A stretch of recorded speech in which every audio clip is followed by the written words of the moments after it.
Алейкум, амансыздар ба, ардактуу мусулман муртугандар, ардактуу ТЖР каналыбыздын катталуучулары, көрүүчүлөрү. Сиздерге дал ушул Kia Bongo'ну жарыя кылабыз. Жүк ташуучу унаанын түрүнө кирген. Өзүңүздөр билесиздер. Kia Bongo 3 Кыргызстан номери менен белгилүү. Свежий автомат коробка.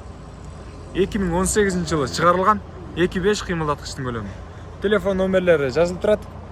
Алмашуу жолдору бар. Алмашуу жолдору эмнеге каралган десеңиз, унаанын түрүнө кайсы унаа болбосун алмашылат. Кош дөңгөлөктү өзүңүздөр билесиздер ма?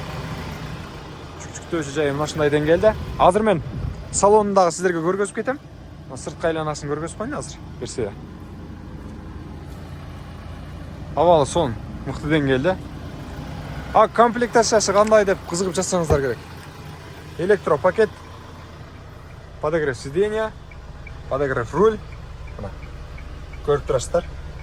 24942 чакырым жүргөн экен. Эң кызыгычы. Муну көбү түрдүрүп койтур деп ойлошу мүмкүн, бирок андай эмес. Чындыгында ушунча эле жүргөн. Бул жакта ээси айтып жаткан учур. Мен орозон күндү алдабайм дейт. Көрдүңүздөр, ички салону идеальный форматта. Спальни бар. Потолок дагы түшүп кеткен эмес, таза. Лобойлорунда сынык жерлери жок. Эки айнек, эки капталдар дагы таза, сон. Мунун баасын канча деп атыптыр дейсиздерби? Сиздерге жакын эле Kia Bongo 3 аябагандай сурап жатасыздар го. $11.800 экен. Кемитип беребиз дейт. Сүйлөшүңүздөр, алмашуу жолдору бардык унаанын түрүнө.